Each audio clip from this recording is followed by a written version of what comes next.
আমি ধন্যবাদ জানাতে চাই আমার মামলায় যেসব আইনজীবী নিয়োগ করা হয়েছিল। আমি যতদূর পত্র পত্রিকার মাধ্যমে জানতে পেরেছি, পড়তে পেরেছি, অত্যন্ত সাবলীল সুন্দর যুক্তি উপস্থাপন করার মাধ্যমে আমার মামলার অসারতা দুর্বলতা সমস্ত কিছু প্রকাশ করতে পেরেছেন এবং আন্তর্জাতিকভাবে স্বীকৃত যে এই মামলার মাধ্যমে আমার অতীতের আগের সরকারগুলো কীভাবে নির্মমভাবে আমাদের আগের ভাইদেরকে হত্যাকাণ্ডের মাধ্যমে তাদেরকে দুনিয়া থেকে বিদায় করেছেন। সম্মানিত ভাই বন্ধুগণ, আমি এরপর ধন্যবাদ জানাতে চাই যাদের কারণে আজকে মুক্ত হওয়ার সুযোগ পেয়েছি। সেই 36শে জুলাই অর্থাৎ 5ই আগস্টের মহাবিপ্লবী নায়কদের জন্য আমি ধন্যবাদ জানাতে চাই। তাদের অক্লান্ত পরিশ্রম আন্দোলন, তাদের মাধ্যমে স্বৈরাচার ফ্যাসিস্ট সরকারের পতন হতে বাধ্য হয়েছিল। এবং সবচেয়ে আমি ধন্যবাদ জানাবো এই ক্ষেত্রে ছাত্র সমাজকে, যারা অতীতের অহংকার গর্বকে আবার প্রতিষ্ঠা করতে পেরেছেন। ছাত্র সমাজই রাস্তায় রাজপথে রক্ত ঢেলে তারা এই 14.5 বছরের ফ্যাসিস্ট সরকারের সকল অত্যাচারের বিরুদ্ধে জনগণকে সাথে নিয়ে তারা রাজপথে যে আন্দোলন গড়ে তুলেছিলেন, যার কারণে গর্ব সব পূর্ণ হয়ে বাংলাদেশ নতুনভাবে স্বাধীনতা অর্জন করতে পেরেছে। আমি ধন্যবাদ জানাতে চাই ছাত্র, যুবক, শিক্ষক, সকল পেশাজীবী, সকল নারী পুরুষ, এমনকি শিশু বাচ্চাদেরকেও আমি দেখেছি তারা রাজপথে সেদিন নেমে এসেছিল। সবাইকে আমি ধন্যবাদ জানাতে চাই। আমি ধন্যবাদ জানাতে চাই আমাদের দেশপ্রেমিক সেনাবাহিনীকে, যারা জনগণের পক্ষ না নেওয়ার কারণেই আজকে আমরা এই অবস্থা আসতে সক্ষম হয়েছি। সম্মানিত ভাই ও বন্ধুগণ, আমি ধন্যবাদ জানাতে চাই। আমি দেখেছি, আমাকে বলেছে আমার মুক্তির জন্য আমি একজন নগণ্য ব্যক্তি। অনেকে রোজা রেখেছেন, অনেকে সিয়াম পালন করেছেন, অনেকে মানত করেছেন। আমি তাদেরকে ধন্যবাদ জানাতে চাই। হয়তো ইসলামী আন্দোলনকে মহব্বত করার কারণে, ইসলামীকে ভালোবাসার কারণে অবশ্যই তারা ধন্যবাদ পাওয়া আল্লাহ তাকে উত্তম সাজা দান করুন। সম্মানিত ভাই ও বন্ধুগণ, আমি স্মরণ করছি অত্যন্ত দুঃখ বেদনা ভারাক্রান্ত হৃদয় যারা আমার নেতা ছিলেন, সেই সংস্থাদেরকে অন্যায়ভাবে হত্যা করা হয়েছে, জুডিশিয়াল কিলিং করা হয়েছে তাদেরকে।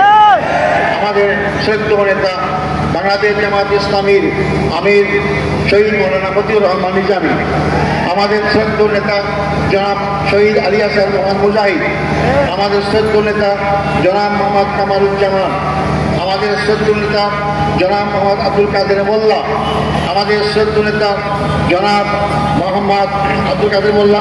এরপরে সবচেয়ে দুঃখজনক হচ্ছে যে আমাদের সমাজ শ্রদ্ধার পাত্র, সারা দুনিয়ায় পরিচিত আন্তর্জাতিক খ্যাতি সম্পন্ন আলেমের হযরত মাওলানা দেলাওয়ার হোসেন সাঈদীকে বিনা চিকিৎসায় হত্যাকাণ্ডের হত্যা করা হয়েছে। আমি এদেরকে সবাইকে স্মরণ করছি। সাথে সাথে আমি স্মরণ করতে চাই আমাদের সদ্য নেতা মীর কাসেম আলী সাহেবকে। তাকেও সর্বশেষ তার ছেলেকে গুম করা হয়েছে, দেখতে চেয়েছিলেন, তাকেও দেখতে দেওয়া হয় নাই, তাকে ফাঁসির কাছে ঝুলিয়ে তাকে হত্যা করা হয়েছে। আমি সাথে সাথে জাতীয়তাবাদী দলের নেতা জনাব সালাউদ্দিন কাদের চৌধুরীকেও ফাঁসির কাছে ঝুলানো হয়েছে, সেটাও আমি স্মরণ করতে চাই।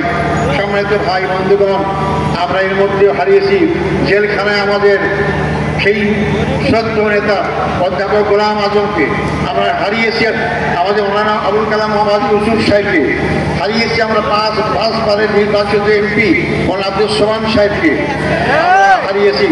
এরপরও আমি বের হয়ে হারিয়ে দেখতে পেলাম আমাদের সামনে এখন তারা নেই। আমাদের আমিরের জামাত, এখনকার আমির জামাতের পূর্বের যে আমির আছেন মকবুল আহমদ সাহেব এবং নাজি আহমদ সাহেব, তার সবাইকে শ্রদ্ধা আমরা স্মরণ করছি এবং তার শোক সন্তত পরিবারের সদস্য সহ সবার কাছে আমি তাদের সহকর্মী জ্ঞাপন করছি। আল্লাহ তাদের সবাইকে ধৈর্য ধারণ করে তৌফিক দান করুন।